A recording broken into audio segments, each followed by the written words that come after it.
మిగతా అన్ని నిండుతాయి. మన వేణవంక చెరువు కూడా దాదాపు 80% నిండే అవకాశాలు అయితే ఉన్నాయి. ఎందుకు మన ప్రాంతంలో మళ్ళీ లెక్క వేస్తే ఎక్కడ మనకు అవసరం లేదు. ఇది అందుకోసం మంచి వర్షాలు పడి మంచిగా ప్రశాంతంగా సమయానికి కూడా వర్షాలు పడితే మృగశీర కార్తీలోనే మంచి వర్షాలు పడతాయి. మనం పంట మొదలు చేసుకోవచ్చు.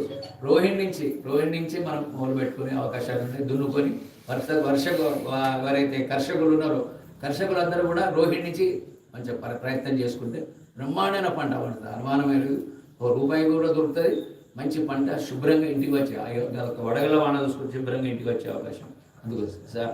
కాబట్టి సేనాధిపతి కూడా మంచి మన మీద వర్షాలు ఉంటే జనులు కూడా ఆరోగ్యంగా ఉంటారు. కాకపోతే ముఖ్యంగా ఏ రకం అంటే ఈ సంవత్సరం కొద్దిగా ఇది గోకుడు ఒకటి అప్పుడప్పుడు ఎలర్జీస్ మాత్రమే. ఎందుకంటే ఎండలు బాగుంటాయి కాబట్టి ఎలర్జీస్ బాగా ఉంటాయి. చాలా జాగ్రత్తగా ఉండాలి. ఒక్కొక్క రైతు చాలా విపరీతమైనటువంటి ఎలర్జీ వచ్చే అవకాశం ఉంది.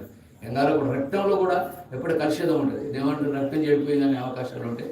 జాగ్రత్త చూసుకోండి. ఇప్పుడు కాదు, ఏప్రిల్ లాస్ట్లో మే జూన్ జూలై దాకా ప్రతి వాళ్ళకు దాదాపుగా ఆడవాళ్ళు కావచ్చు మగవాళ్ళు కావచ్చు అందరికి ఉండే అవకాశాలు ఉంటాయి. కొద్దిగా శుభ్రంగా దాన్ని చూసుకోవడం చాలా మంచిది. మొదలు ఎందుకు చెప్తున్నా అంటే దాని ప్రభావం ఖచ్చితంగా వైరల్ అంటే ఎవరైనా ప్రభావం ఏంటంటే ప్రకృతి మీద ఉంటుంది కాబట్టి నువ్వేం చేయలేవు, తప్పించుకోలేవు. కొంతమంది తప్పించుకోవచ్చు. శుభ్రంగా ఉంటే తప్పించుకోవచ్చు, శుభ్రంగా లేకుంటే అందుకోసం శుభ్రంగా ఉండేటువంటి ప్రయత్నం చేయడం. సస్యాధిపతి నిర్వసతి ధాన్యాధిపతి. ధాన్యం కూడా సాధ్యమైనంత వరకు కొద్దిగా ఉంచుకుంటే కొద్ది రోజులు 4 రోజులు ఇంట్లో ఉంచుకుంటే పైసలు కలుగుతాయి. అప్పటిదప్పుడు అమ్మితే అక్కడికి అయిపోతాయి, అయిపోతాయి. మంచి కూడా ఇంకోటి ఏంటంటే ధాన్యాలు కూడా మంచిగా పడతాయి, సమృద్ధిగా పడతాయి. తర్వాత ఒక్క పత్తి విషయంలో అయితే మిగతా అన్నీ కూడా దాదాపుగా మంచిగానే పడతాయి. పత్తి విషయంలో ఈసారి కొద్దిగా ఇబ్బంది పడే అవకాశాలు ఉన్నాయి. తర్వాత మిగతాయి రాగులు కానీ వేరే అటువంటి కానీ అది ఉంటాయి. పెసర్లు అయితే మన ప్రాంతంలో పడే అవకాశం లేదు. బుధుడు 5 ధాన్యాధిపతి కానీ వేరే ప్రాంతాల్లో అవకాశం ఉన్నది. అవి మిగతా మన ప్రాంతంలో వేసేది అయితే వరిను ఇదే వేస్తారు. జొన్న కూడా బాగానే పడుతుంది.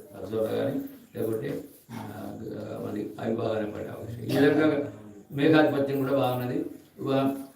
గాడ్పుతోటే వస్తుంది.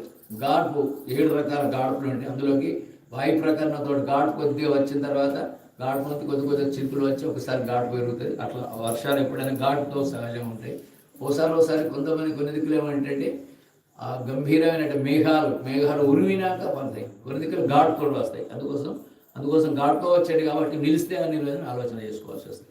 సూర్య రసాధిపతులలో ఏమైందంటే ముఖ్యంగా నూనె, తర్వాత బెల్లం కానీ నువ్వులు కానీ ఉప్పు కానీ ఇవన్నీ ఏమైతే అంటే కొద్దిగా ధరలు కొద్దిగా తగ్గుతుంటుంటే ఎక్కువ ఇబ్బంది పెట్టే అవకాశం ఏం లేదు. భయపడాల్సిన అవసరం లేదు. నూనె కొద్దిగా చేసుకునే అవకాశం ఉంటుంది. తగ్గుతాయి కూడా మంచిగా అది ఉంటుంది. ఈ నూనె తక్కువవుతుంది. పెట్రోలును దానిలో పోసే నూనె ఎక్కువైతాయి. ఇంటి తినేటి తక్కువైతాయి. కార్లో పోసేటి కడుపులో పోసేటి ఎక్కువైతాయి. కడుపులో పోసేటి తక్కువైతాయి. కార్లో పోసేటి ఎక్కువైతాయి. కార్లో కానీ బైక్లో వచ్చే ఎక్కువైతే అందుకోసం అది ఏదైతే దాని ఆహారం దానికి. అందుకోసం ఇక్కడ రసాది నీరసాధిపతి అంటే కర్పూరం, గంధం, తర్వాత అవి నవరత్నాలు ఇవన్నీ కూడా మంచిగా ఉంటాయి. మంచి రేట్లు ఉంటాయి. కల్మషం లేని దొరుకుతాయి. ఈ సంవత్సరం ఎవరైనా మంచి రత్నాలు కానీ మంచి ముత్యాలు కానీ మంచి కొనాలంటే కరెక్ట్ రేటు దొరుకుతాయి. ఇప్పటి వరకు మన దగ్గర ఉన్నటువంటి వజ్ర వైఢూర్య గోమేధిక పుష్పరాగ ప్రవాళ మణిమాణిక్యాల నవరత్నాల గోమేధికం ఇంతవరకు ఎప్పటి దగ్గర శుభ్రమైన గోమేధికం రాలేదు. అన్నీ అవే మంచిది కనిపిస్తుంది. పెట్టుకుంటే బంగారం చెయ్యి బంగారం అవుతుంది, ఇల్లు బంగారం అవుతుంది. ఎవరు తెచ్చుంటే తీసుకొస్తారు. 5,700 రూపాయల క్యారెట్ అంటారు. మళ్ళీ ఏదో దోషాలు ఉంటాయి. చూసుకోరు.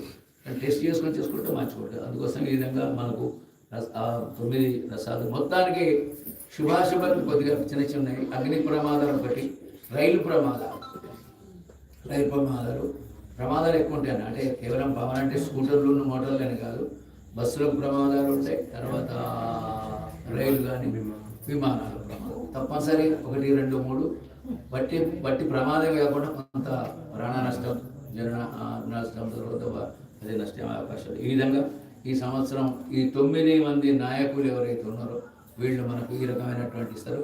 మొత్తానికి శుభులు కాబట్టి కష్టమో నిష్ఠూరమో మొత్తానికి మనం అయితే శుభంగా మళ్ళీ కొత్త సంవత్సరం యొక్క ప్రభావంగా